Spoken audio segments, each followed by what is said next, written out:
জনতা, সকলের প্রতি রইল আমার অন্তরের অন্তঃস্থল থেকে আন্তরিক মোবারকবাদ এবং অভিনন্দন। এই ফকিরের হাট একটি ঐতিহাসিক তাফসীরুল কোরআন মাহফিল, যেটা আমরা অনেক ছোটবেলা থেকে দেখে এসেছি। যখন আমাদের বয়স অত্যন্ত কম, বলা যায় আমরা হাফ প্যান্ট পরে চলি, একদম কচি বয়স, স্কুলে পড়ি, তখন থেকে আমরা দেখে আসছি যে তাফসীরুল কোরআন মাহফিল যে কয়েকটি জায়গায় হয়, তার মধ্যে ফকিরের হাটের মধ্যে অন্যতম একটি হয়। শহর থেকে ভিতরে, সে ভিতর থেকে গ্রামের ভিতরে একটি তাফসীরুল কোরআন মাহফিল ঐতিহাসিকভাবে আয়োজিত করা, এটি চারটিখানি সহজ কোনো বিষয় নয়। যা ফকিরের হাটের মানুষেরা তারা অনেক দীর্ঘকাল থেকে যুগ দেখিয়ে আসতেছে, কথা ঠিক না ঠিক। কিন্তু দীর্ঘদিন থেকে এটা বন্ধ ছিল, এটা বড় দুঃখের বিষয়, দুঃখজনক। আবারও এই কোরআনের দাওয়াত, কোরআনের ধ্বনি আমাদের সুন্দর কুমারগঞ্জ ফকিরহাট নুরানি তালিমুল কোরআন মাদ্রাসা, আমাদের হাফেজ মোহাম্মদ মিজানুর ভাই, তিনি মাদ্রাসা স্টার্ট করেছেন সকলের সহযোগিতা সহ। এই মাদ্রাসার ওসিলায় আমারও শুরু হয়েছে, কথা ঠিক না ঠিক। আমরা আশা করব পরবর্তী সময়ে যেন এই কোরআনের ধ্বনি আর না বন্ধ হয়। সম্মানিত হাজির, আপনাদের সামনে ছোট্ট একটি আয়াতে কারিমা, একটি আয়াতের টুকরো তেলাওয়াত করেছি। সংক্ষিপ্ত সময় ইনশাআল্লাহ আলোচনা হবে। আমা তাওফীক ইল্লা বিল্লাহ। সম্মানিত হাজির, আমরা সকলেই দুনিয়াতে এসেছি, একটা আসার উদ্দেশ্য রয়েছে। সকলেই আমরা পরিচিত একটা আয়াত সম্পর্কে জানি। আল্লাহ তাআলা বলতেছেন, ওয়া মা খালাকাতুল জিন্না ওয়াল ইনসা ইল্লা লিয়াবুদুন, আমি মানুষ এবং জিন জাতিকে সৃষ্টি করেছি একমাত্র, কেবলমাত্র, শুধুমাত্র। এখানে আল্লাহ তাআলা প্রথমে বলতেছেন মা খালাকতু, নফি ব্যবহার করে বলতেছেন আমি সৃষ্টি করি নাই মানুষকে।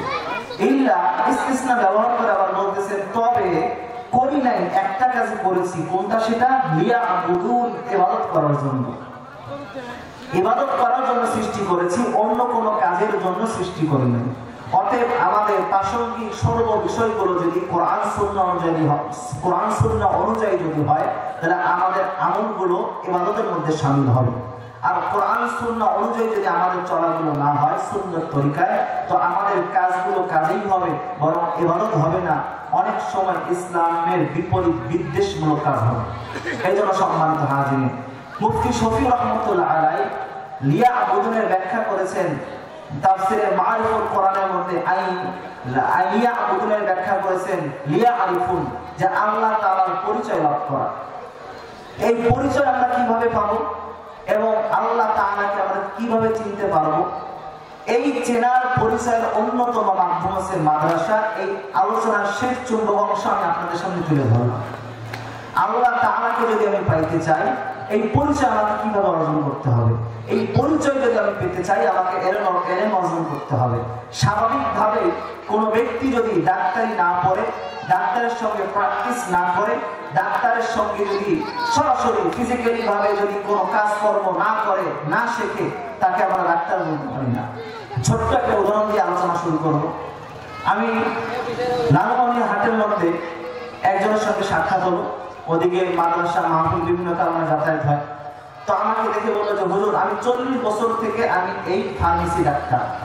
চিন্তা করলাম লোকটি বৃদ্ধ হয়ে গিয়েছে, বয়স হচ্ছে আরো বেশি, 40 বছর থেকে ফার্মেসি ডাক্তার। তো আমার এক বন্ধুর কথা স্মরণ হয়ে গেল যে পরিপূর্ণ ডাক্তার হয়েছে। তো তার সময় লেগেছে 6 থেকে 7 বছর। একটু চিন্তা করে দেখেন, এই ব্যক্তি ফার্মেসির মধ্যে সে তার কাজ করার কারণে যতটুকু স্তরের মধ্যে রয়েছে এর থেকে উপরে যায় নাই, এই জন্য 40 বছর পরেও সে ফার্মেসি ডাক্তার, ডিসপেন্সারি। আর আমার ওই বন্ধুটা, সে ডাক্তারের সঙ্গে চলাফেরা করার কারণে সে মাত্র 6 থেকে 7 বছর পরিপূর্ণ ডাক্তার হয়ে গেছে। সুবহানাল্লাহ। তার মানে বোঝা গেল, সোনার সঙ্গে ঘর্ষণ লাগলে সোনা হওয়া যায়। আর আপনি কাদার মধ্যে সারা জীবন যদি পড়ে থাকেন, তো কাদাই থাকবেন। হঠাৎ করে দেখবেন একজন ব্যক্তির পরিবর্তন কেমনে হলো। আপনার বয়স 70, আপনার বয়স 80, আপনার পরিবর্তন নাই। একজন ব্যক্তি আলেমের সোহবতে গিয়েছে, একজন ব্যক্তি বিশেষ কোনো জামাতে বা ইস্তেমা বিভিন্ন কারণে তাদের সঙ্গে ওঠা বসা করেছে, পরিবর্তন হয়ে গেছে।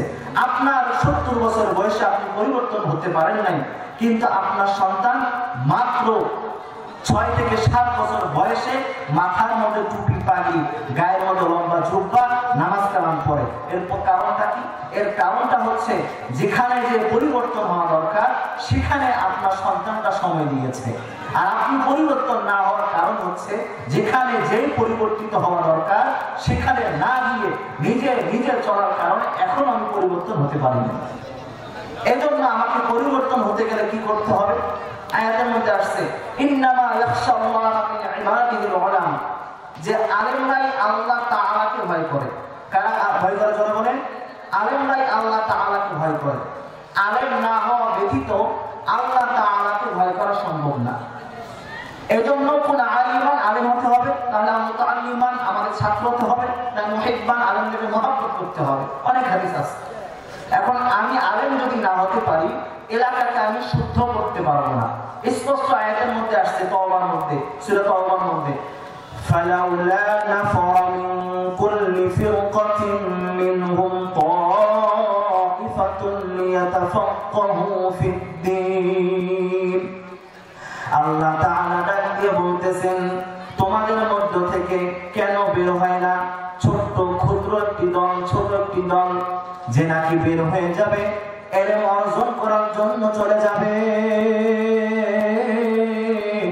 ইলম অর্জন করবে, তাফাক্কাহু ফিদ-দীন, ইলম এমন ভাবে অর্জন করবে, দ্বীনের গভীর পাণ্ডিত্য অর্জন করবে, হালাল হারাম সম্পর্কে, জায়েজ মাসআলা সম্পর্কে, জামানার হাল সম্পর্কে, অরফ সম্পর্কে, নতুন নতুন কিভাবে মাসআলা ইস্তেমবাদ করা যায়, সমাজের মানুষদেরকে কিভাবে গুনাহ থেকে বাঁচিয়ে রাখা যায়, সমাজের মানুষদেরকে কিভাবে বিদআত থেকে বাঁচিয়ে রাখা যায়, এই সমস্ত কঠিন থেকে কঠিন মাসআলাগুলোকে হল করবে, সে শিখবে এবং তার এলাকার মধ্যে সে মানুষদেরকে সতর্ক করবে।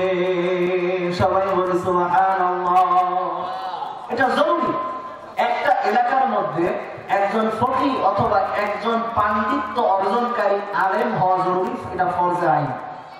আমাদের সকলের জন্য আলেম হওয়া ফরজ নয়, তবে যতটুকু ইলম অর্জন করলে ইবাদত করা যায়, ইবাদত বন্দেগী, নামাজ কালাম, রোজা, হজ, যাকাত এগুলো পালন করা যায়, এতটুকু অর্জন করা আমাদের জন্য ফরজ।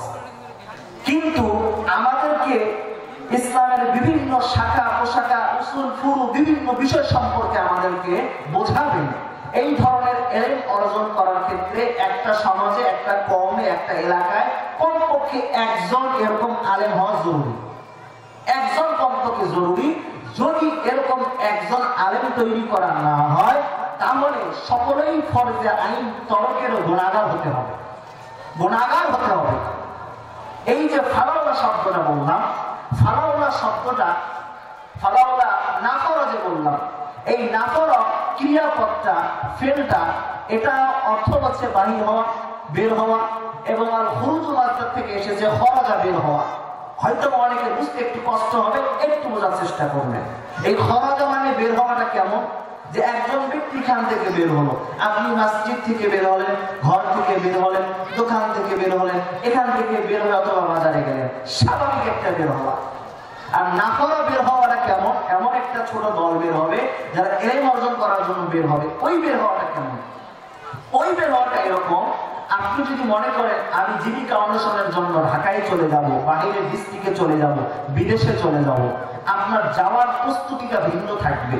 আপনি চিন্তা করবেন আমার সঙ্গে পাথে রয়েছে কিনা, আমার সঙ্গে টাকা পয়সা রয়েছে কিনা, আমি যে গন্তব্যে যাব সেই গন্তব্যে যাওয়ার মতো আমার পরিবেশ রয়েছে কিনা।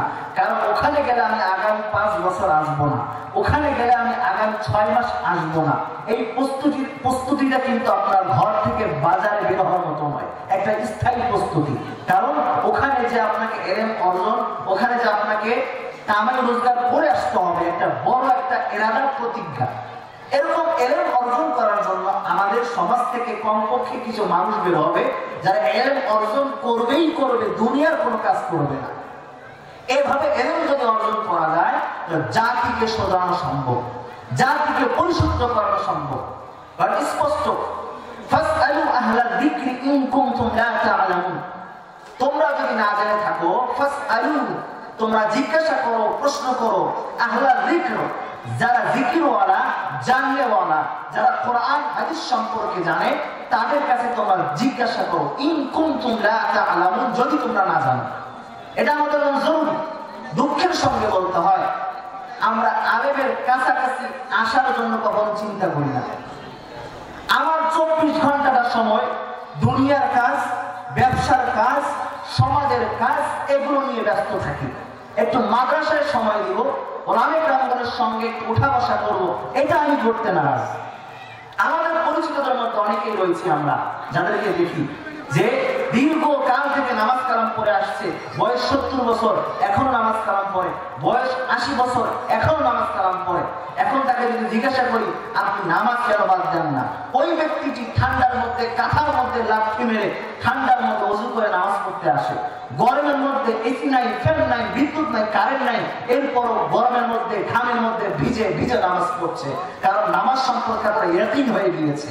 ওই ব্যক্তিকে আপনি জিজ্ঞাসা করেন শুদ্ধ করে সূরা ফাতিহাটা বলেন, বলতে পারবে না। কারণটা কি? দুঃখ রাখবো কোথায়? কারণ আমরা মনে করি নামাজ ফরজ, কিন্তু ইলম অর্জন করা ফরজ না। আর যাকাত ফরজ, ইলম অর্জন করা ফরজ না। রোজা রাখা ফরজ, ইলম অর্জন করা ফরজ না। ইলম অর্জন করা ফরজ না।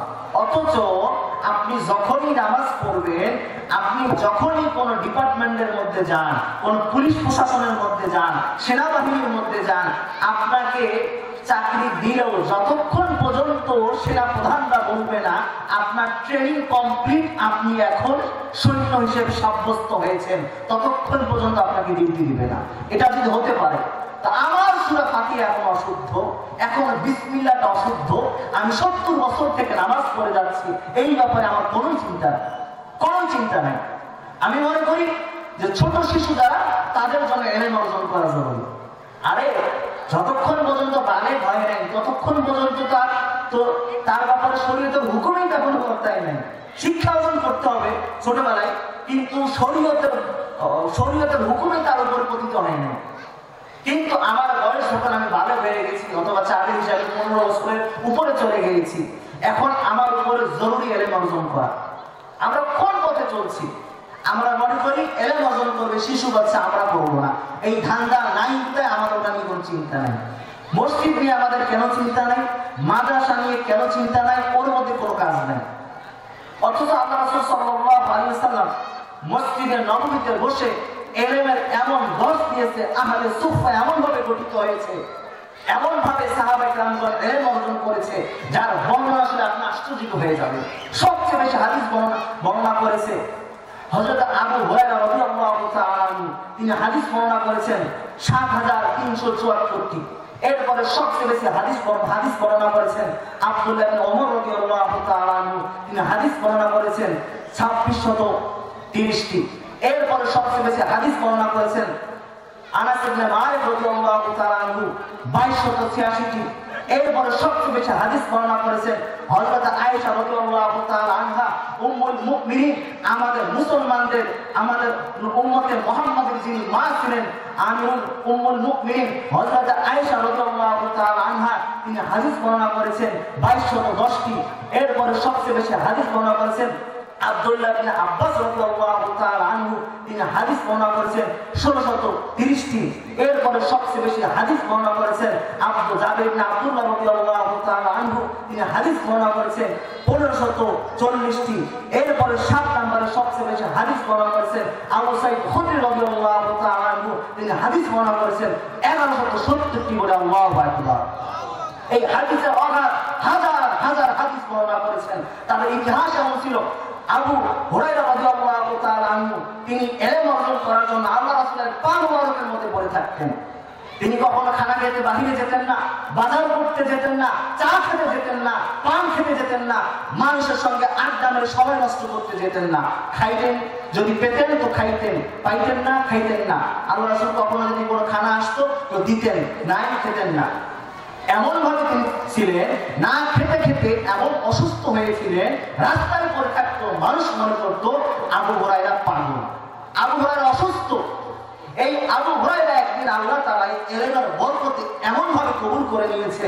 একদিন আবু হুরায়রা যখন তিনি ইসলামের পতাকা উড্ডীন হয়েছে, গোটা পৃথিবীর মধ্যে ইসলামের পতাকা জাগরিত হয়েছে, তখন হযরত আবু হুরায়রা রাদিয়াল্লাহু তাআলা যখন কাজীর পদ পেয়েছেন, বিচারকের পদ পেয়েছেন, তিনি একদিন এই রেশমি রুমাল দিয়ে, রেশমি কাপড় দিয়ে নাক পরিষ্কার করছেন এবং বলছে, আরে আবু হুরায়রা, তুমি তো এমন ছিলে, তুমি খানার অভাবে, তুমি খাদ্যের অভাবে, তুমি রাস্তায় পড়ে শুয়ে থাকতে, মানুষ তোমাকে পাগল বলতো, মানুষ তোমাকে অসুস্থ বলতো, মানুষ তোমাকে অনেকে বিভিন্ন প্রকার মন্তব্য করতো।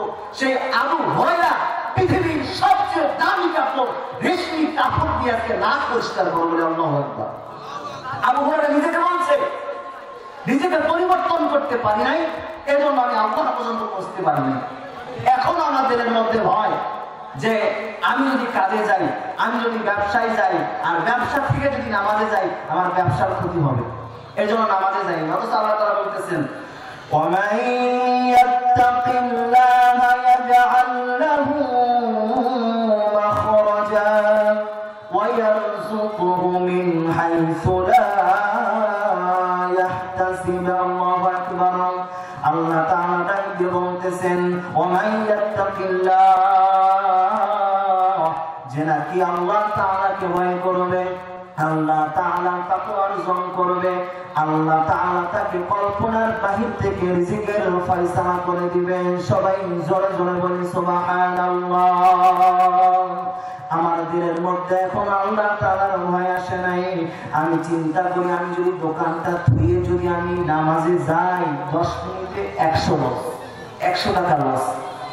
আমি যদি এখন এই গরমের মধ্যে, এই বৃষ্টির বাদলের মধ্যে যদি জমিন থেকে আমার ফসলটাকে যদি উত্তোলন না করি, তাহলে সারা বছর 6 মাস পর্যন্ত আমার ঘরের ভাত হবে না। এই জন্য জোহরের নামাজ নাই, আসরের নামাজ নাই, অনেক নামাজ বাদ দিয়ে ধান কাটি। কারণ আমি এই ধানকে আমি বুঝতে পেরেছি, চিনতে পেরেছি, আমি আমার রবকে চিনি না, আমি আমার আল্লাহ তাআলাকে চিনতে পারি না। এই জন্য আমি ধান কাটা রেখে নামাজে আসতে পারি না। আমি এজন্য দোকানটাকে বন্ধ করে আমি মসজিদে আসতে পারি নাই। আমি আমার ঘরের কাজ করার জন্য অনেক ইট ক্রয় করেছি, 10,000 ইট ক্রয় করেছি, 100 বস্তা সিমেন্টের বস্তা ক্রয় করেছি।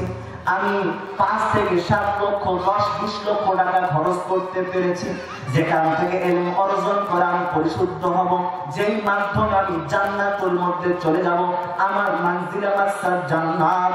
ওই ঘরটা এখনো টিনের পরে রয়েছে, কুকুর ঢোকে, বিড়াল বের হয়। কারণটা কি রে বাবা? আমার দিলের মধ্যে এখনো আল্লাহ ঢোকে নাই। আমি যতই বলি আমি অনেক বুজুর্গ, আমি যতই বলি আমি আল্লাহকে বিশ্বাস করি, এখন পর্যন্ত আমার দিলের মধ্যে সন্দেহই রয়েছে। কারণটা কি? নামাজের সময় তোমাকে পাওয়া যায় না। এত বড় একটা এলাকার মধ্যে একটা মাদ্রাসা ভালোভাবে চলে না, এই ব্যাপারে কোনো ফিকির নাই। তোমার ঘরে টয়লেটটা পর্যন্ত পাকা করে ফেলেছো, একটা টয়লেট করতে তোমার খরচ হয়ে গিয়েছে 1 থেকে 1.5 লক্ষ টাকা। কিন্তু যে ঘরের মধ্যে তোমার সন্তান দিন শিখবে, যে সন্তান দিনদার মুত্তাকি হয়, আল্লাহওয়ালা হয়ে জান্নাতে যাবে, তোমাকে নিয়ে যাবে, সেই জন্য তোমার কোনো চিন্তা নাই। বড় বড় কপাল, বড় বড় কপাল। কি হবে কাল কিয়ামতে? এই সম্পদ সন্তান যার জন্য আমি এত কিছু করতেছি, কিচ্ছু আসবে না। কাল কিয়ামতে এমন সময় হয়ে যাবে, ইয়াউমা ইয়াফিরুল মারউ মিন আখিহি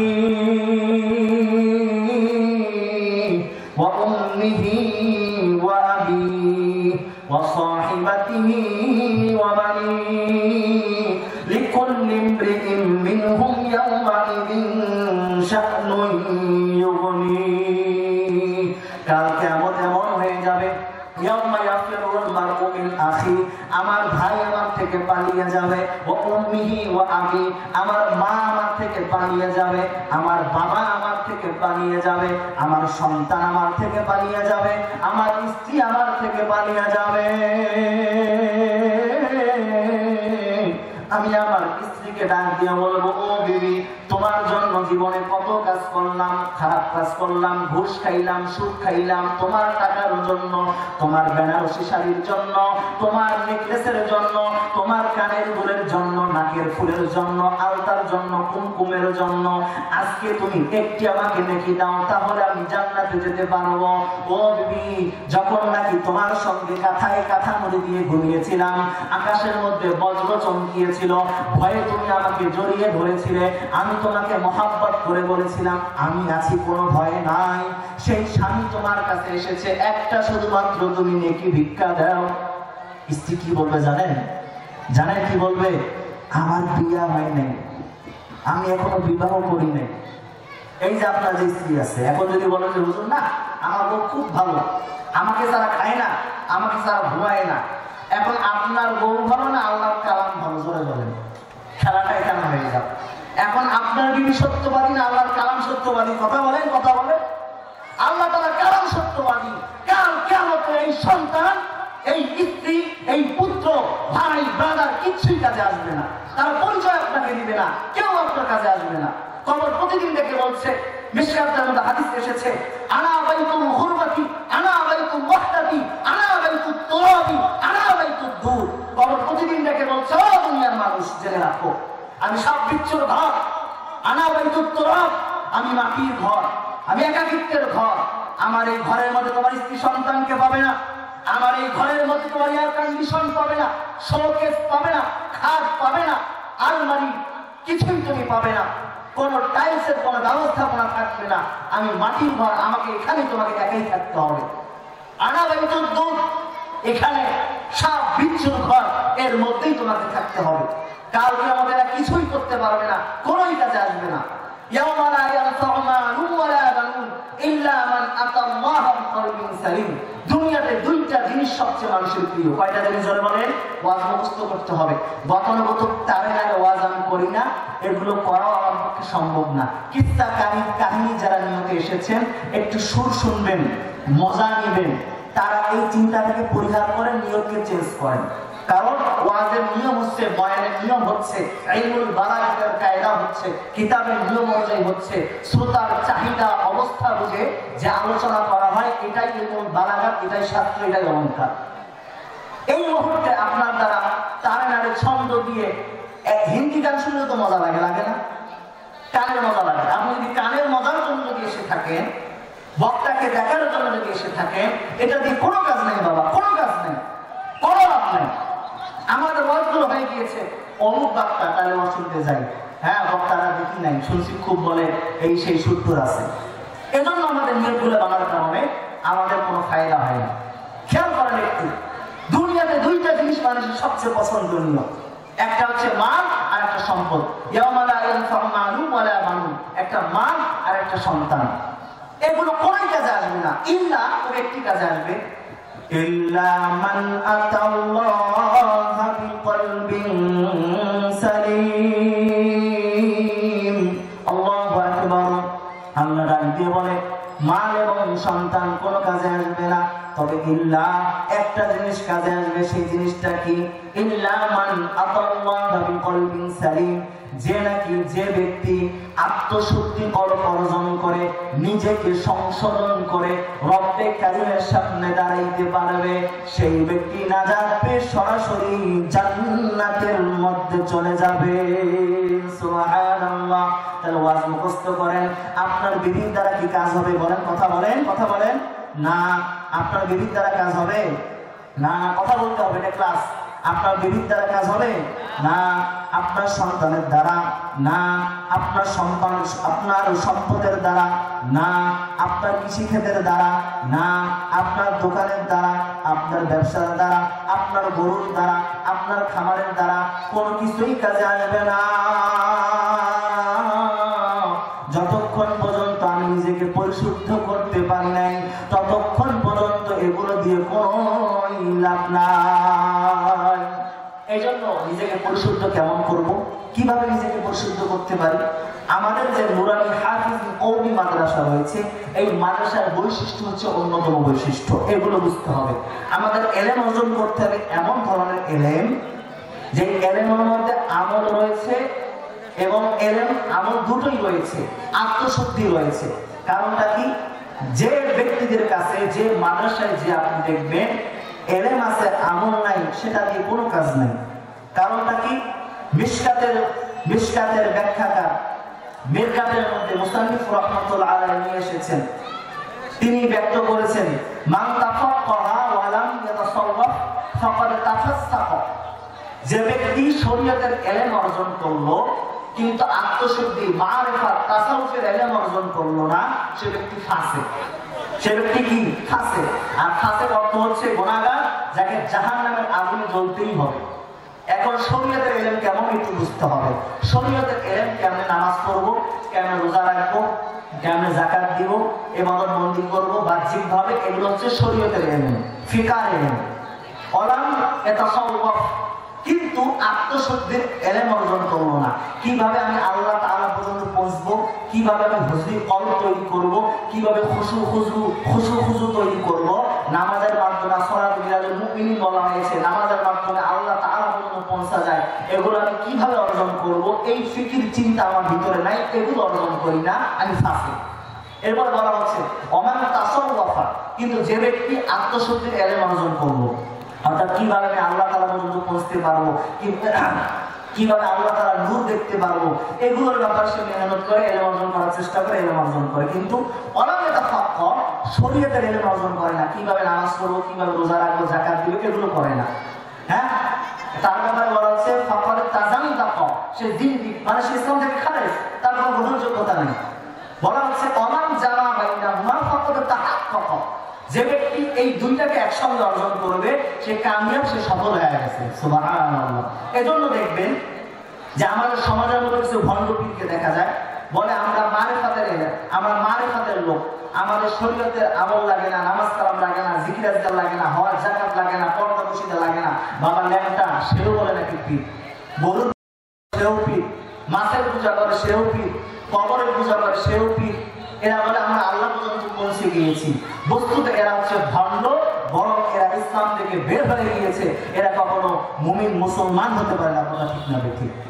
আর যে ব্যক্তিরা শরীয়তের ইলম অর্জন করে, যে নামাজ কালাম পড়লাম, যাকাত দিলাম, হজ করলাম, এগুলো করলাম, কিন্তু কিভাবে আমি গুনাহ থেকে বেঁচে আত্মশুদ্ধি অর্জন করে আধ্যাত্মিকভাবে আল্লাহ তাআলা পর্যন্ত পৌঁছবো, এই চেষ্টা ফিকির সে করে না, সে ব্যক্তি ফাসিক। সেই ব্যক্তি ফাসিক। সম্মানিত হাজিরিন, চিন্তা করে দেখেন, কিতাব থেকে বলতেছি, প্রত্যেকটা কথা আমি কিতাব থেকে বলতেছি, একটা কথাও ইনশাআল্লাহ কিতাবের বাহিরে হবে না। দেখেন, আপনি আমি চেষ্টা করেছি নামাজ কেমনে পড়বো, কেমনে যাকাত দিব, কিন্তু কিভাবে আমি গুনাহ থেকে বেঁচে হুজুরি কলব আত্মশুদ্ধির মাধ্যমে আধ্যাত্মিকভাবে আল্লাহ তাআলা পর্যন্ত পৌঁছবো, এটা আমি কোনোদিন চিন্তা করি নাই। অথচ ইসলাম কি শিক্ষা দিয়েছে? বিশাল বড় একটা হাদিস রয়েছে, যেটা মিশকাতের মধ্যে এসেছে এবং মুসলিম শরীফের মধ্যে এসেছে, যাকে হাদিসে জিবরাইল বলা হয়। একসময় আল্লাহ রাসূল সাল্লাল্লাহু আলাইহি ওয়াসাল্লাম তিনি বসা ছিলেন। ওমর ইবনে খাত্তাব রাদিয়াল্লাহু তাআলা আনহু قال بينما نحن عند رسول الله صلى الله عليه وسلم إلى يوم اطلع علينا رجل عند رسول الله صلى الله عليه وسلم رسول الله صلى الله عليه وسلم شديد بياض الشعر شديد سواد الشعر لا يرى عليه أحد ولا يعرفه من أحد حتى جلس إلى النبي صلى الله عليه وسلم فأسند ركبتيه ووضع على كفيه فخذيه وقال يا محمد أخبرني عن الإسلام.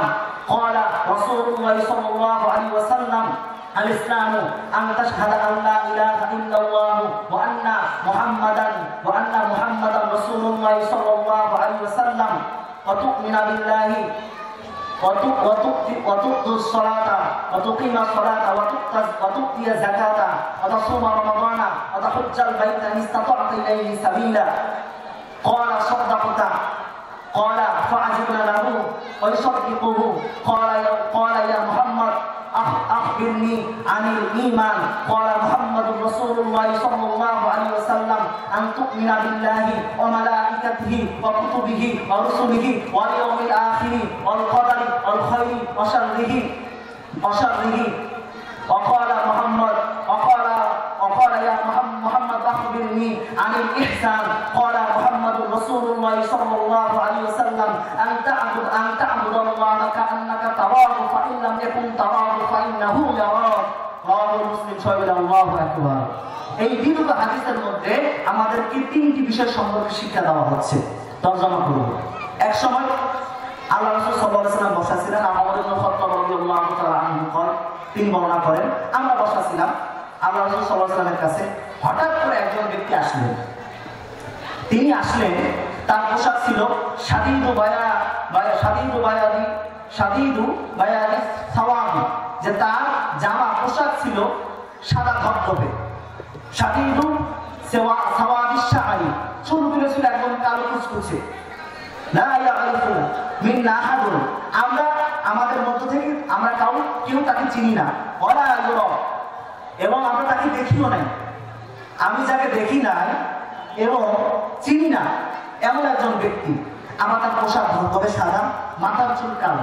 একটু খেয়াল করবেন, তৎকালীন সময় যে ছিল, যদি ব্যক্তিটা মুসাফির হয় তো মুসাফির হওয়ার ব্যাপারে আলামত থাকবে কিছু, যে আমার শরীরে ধুলাবালি থাকবে, মাথার চুলগুলো উস্কু খুস্কু থাকবে। কারণ আগে তো এমন ছিল না যে আমি এসি গাড়িতে উঠলাম, আমি এয়ার কন্ডিশনে বসেছি, আমি স্লিপার কেবিনে বসেছি, বাস আরাম চলে এসেছি, আমার গায়ে ধুলাবালি লাগে না। কারণ যে সফর করবে ধুলাবালির চিহ্ন আলামত পাওয়া যাবে।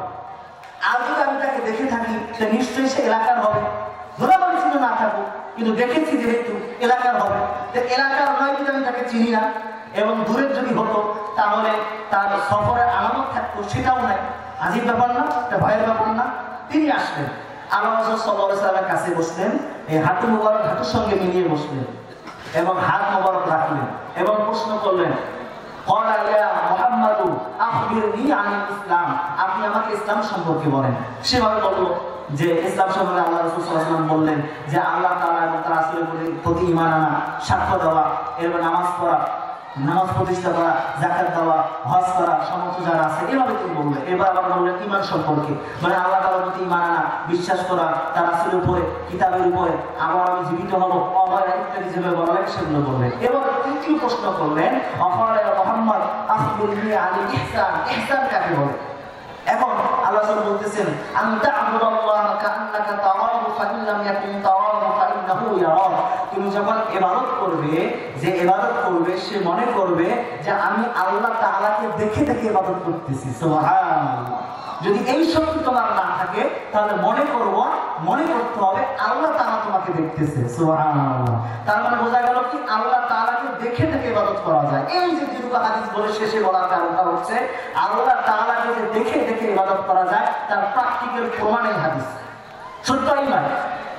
সূরা বাকারার মধ্যে এসেছে, 1 নম্বর পারার মধ্যে এসেছে, 17 নম্বর পৃষ্ঠার মধ্যে, ফাইনামা তুওয়াল্লু ফাতাম্মা ওয়াজহুল্লাহ, বান্দা যেদিকেই তাকাবে সেদিকেই আমার নিদর্শনগুলোকে তুমি খুঁজে পাবে। যেদিকেই তাকাবে সেদিকে আমার নিদর্শন পাবে। আসমানের দিকে তাকিয়ে দেখো, এই নীল আসমানটা কিভাবে ঝুলিয়ে রয়েছে, এর মধ্যে কোনো খুঁটি নাই। তোমার ঘরকে তৈরি করতে খুঁটির কোনো অভাব নাই। মাত্র 20 হাত ঘরের মধ্যে তোমাকে 10টা 12টা সিঁড়ি দিতে হয়েছে, 20-30টা খুঁটি দিতে হয়েছে, কিন্তু এত বড় নীল আসমানটাকে আমি ঝুলিয়ে রেখেছি, এর মধ্যে কোনো খুঁটি নাই। অবশ্যই বুঝতে হবে এটার কারিগর একজন রয়েছে, তিনি আমার রব। তিনি কে? জোরে বলেন কে? আমার আল্লাহ। বান্দা তুমি আসমানের দিকে তাকিয়ে দেখো, এই আসমান জমিন বেহুদা সৃষ্টি করা হয় নাই। এই চন্দ্র সূর্য তারকাগুলোকে বেহুদা সৃষ্টি করা হয় নাই। এই চন্দ্র সূর্য তারকাগুলো প্রত্যেকটার কাজ হয়েছে। আল্লাহ তাআলা এই সূর্যকে সৃষ্টি করার পরে সূর্যকে বলে দিয়েছেন, সূর্য শুধু তোমার কাজ তাপ দেওয়া নাই, বরং তুমি তোমার এই তাপের মাধ্যমে আমার বান্দার ভক্ষণের জন্য দুনিয়াতে যত ফল ফ্রুট হবে সবগুলোকে তুমি পাঠিয়ে দিবে। বলে সুবহানাল্লাহ। আল্লাহ তাআলা ডাক দিয়ে বলেন, ও চন্দ্র, ও তারকা, তোমার শুধু কাজ শুধু চাঁদনি রাতের মধ্যে আলো দেওয়া নয়, এই চাঁদনি রাতের আলোর মধ্যে বসে বসে শুধু কবিতা আবৃত্তি করার জন্য এই চন্দ্রের কাজ নয়। গত দক্ষিণা গত কৃষ্ণ ভরা রাখিতে দক্ষিণা বায়ুর সঙ্গে মিশ্রিত হাসনা হেনার সুগন্ধ, আরো রয়েছে মন মাতানো আধার যুক্ত সেই তারকা ও চন্দ্র। এটা আমার লেখা কবিতা। এই ধরনের কবিতা লেখার জন্য আর ছন্দ শেখার জন্য এই আমি চন্দ্রকে শুধুমাত্র এর জন্য দেই নাই, বরং এই চন্দ্রকে এই তারকাকে সৃষ্টি করার পর আমি ঘোষণা দিয়ে দিয়েছি, ও তারকা, ও চন্দ্র, ও সূর্য, ও সূর্য তোমার তাপের মাধ্যমে দুনিয়াতে সমস্ত ফলগুলোকে তুমি পাঠিয়ে দিবে। ও চন্দ্র, ও সূর্য, ও চন্দ্র